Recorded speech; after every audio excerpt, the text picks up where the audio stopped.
Okay, so with your permission now, so we're going to learn a way. We're going to learn a way how we can attach our neshamas to the Master of the Universe, and come to the place of tikkun while you're in this world. That while everything is b'shalom and b'seder, that we can feel that the aspect, like Rebbe Nachman says, that if you believe that you can ruin, believe that you can fix, right?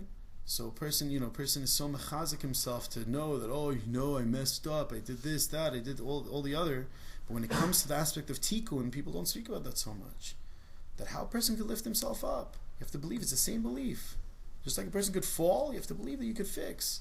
So one of the main pathways of fixing by Rabbeinu is this Inyan. It's mamish, the easiest thing in the world. It's just opening your mouth and speaking to the Master of the Universe. So in Bet, Rabbeinu says, if you have it in Bet, it's good to see the words. Let's go to the video. Hisbodedus hi ma'ala gedola. Hisbodedus is a tremendous, lofty maila. Elyona min hakol. It's a virtue that is above everything else. The power of its bodedut is above everything else. Dahainu. What does its bodedut mean? What does it consist of?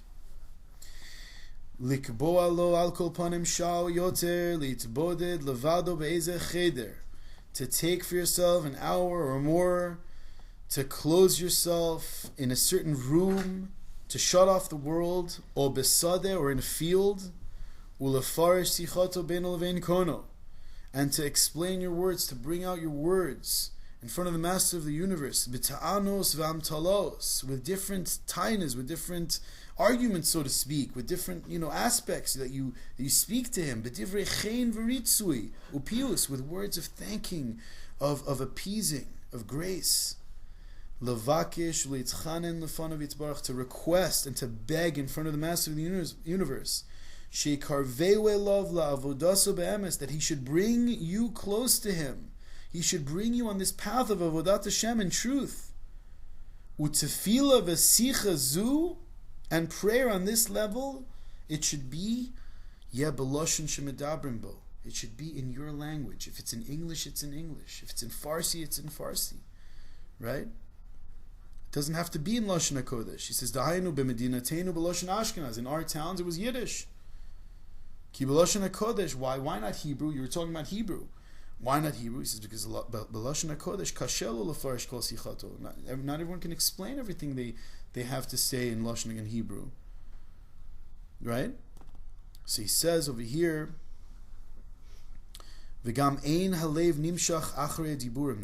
That's one reason for Lashon HaKodesh. Another reason is that if you say it in Lashon HaKodesh, if you say it in Hebrew, you're not going to understand it so well, that your heart isn't going to be drawn to your words. Since you're not so accustomed to speak this language, it's going to be hard to get your heart involved. Ki ein darkeinu l'daber b'lashon HaKodesh. Aval b'lashon Ashkenaz shemsaprim u'medabrim bo. But in Yiddish or in English or whatever language you speak, that's the language that you're accustomed to. Kal v'karav yoter l'daber bo. It's easier to speak that language. Ki alev nimshach v'karav yoter el lashon Ashkenaz machmat shu murgal bo. Lashon Ashkenaz yochol lefarish kol sichato. In that language, you can explain everything you have to say.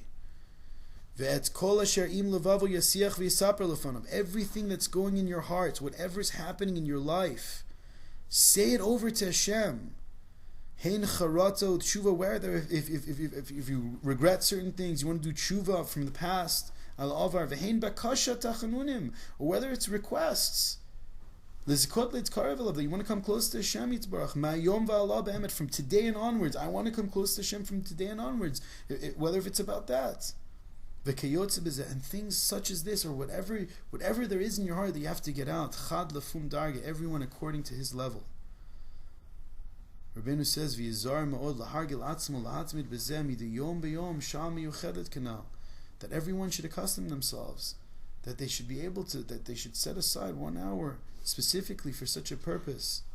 Ushar kol hayom, but the rest of the day, yeh b'simcha. You have to be just b'simcha. Like it says in brackets, Kamoshe Kotu v'siman hakodem hamatchil mitzvah gadol liyot b'simcha tamid. Like it says in the Kuti Moran, that a person should be besimcha constantly. It's a mitzvah gedola.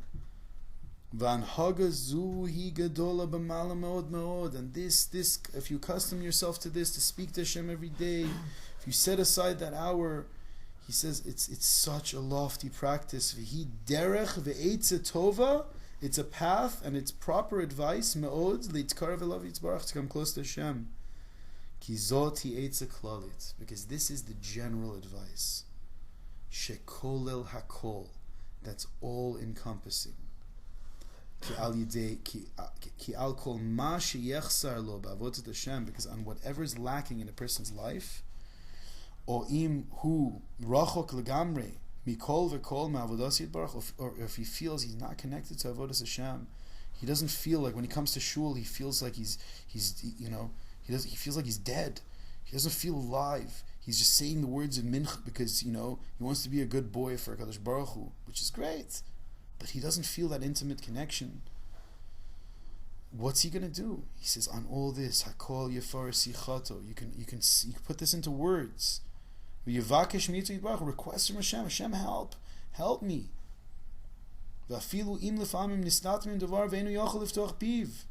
says, if sometimes you sit and you want to do hisbodedus in front of Hashem, and you can't open your mouth, your lips are closed, it's hard for you to say anything. Nevertheless, that is very good in itself. The fact that you're sitting, the preparations, the ainu achana, that you're sitting and you're preparing yourself to sit in front of Hashem, and you're searching to speak the words. I'm just going to translate. Even if you're not able to, he says that's very good, just sitting in front of Hashem. He says you can make a tefillah from that in itself. If you don't know what to say in front of Hashem, and you're so lost and it's so hard for you to connect, you could say, Hashem, look where I've fallen. Look how far I am that I can't even open my mouth. I don't even know how to talk to you. That you're my Father in heaven. I don't even know how to talk to you. Help me. He says that this in itself will cause you to scream out to Hashem, to cry out, and to beg Hashem, to say that you've fallen so far until you can't even open your mouth to speak.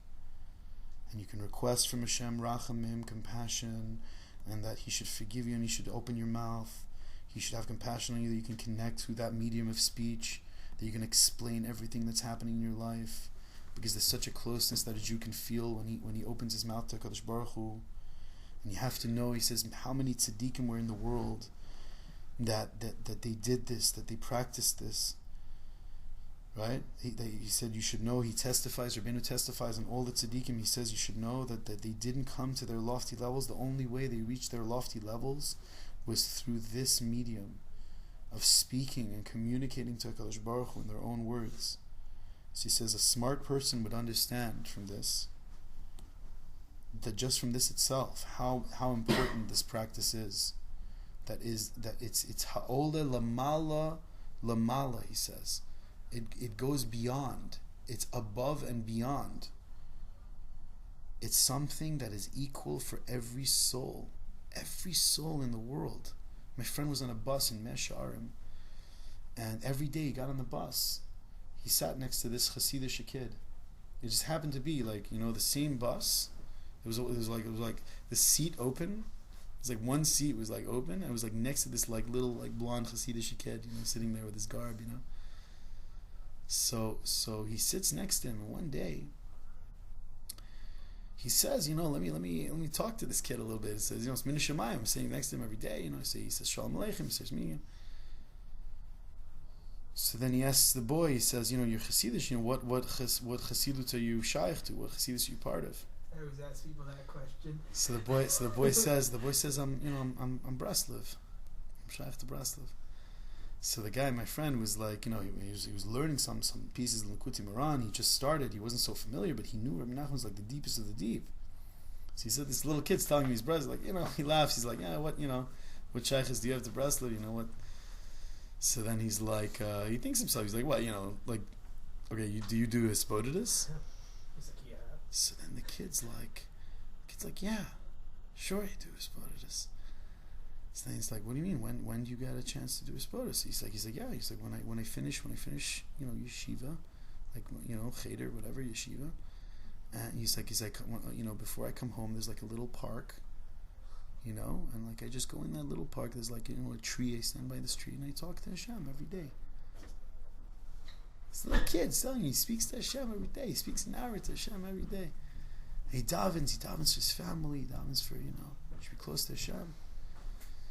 My friend was saying he was like learning in the mirror, and he saw this little kid with blonde payas telling him that he speaks to HaKadosh Baruch Hu for an hour every single day. He was like, if this little kid could do it, how much more so me?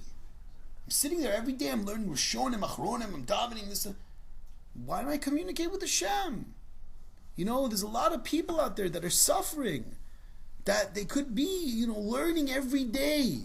They could be learning the most unbelievable Gemaras, but they're missing one of the vital nekudas, one of the vital points to be connected to the Borei Olam. And that's the Yiddish soul. It's not alive. It's stuffed up. The mouth can't talk to Hashem. I had mamish. I'm telling you, there was a kolol avrich. He told me he'd be willing to give $1,000 than to sit 10 minutes to do hisbodedus. Why? I asked him why. He said I can't do it. For me, it'd be like I can't do it. Why? Because so many years he hasn't opened his mouth to Hashem, and there's so many negative things going on in his life that he feels that if he opens his mouth, he'll explode. He'll start bawling, this, that. He'll start healing. He's afraid of the healing process. A lot of us are afraid to heal. Like.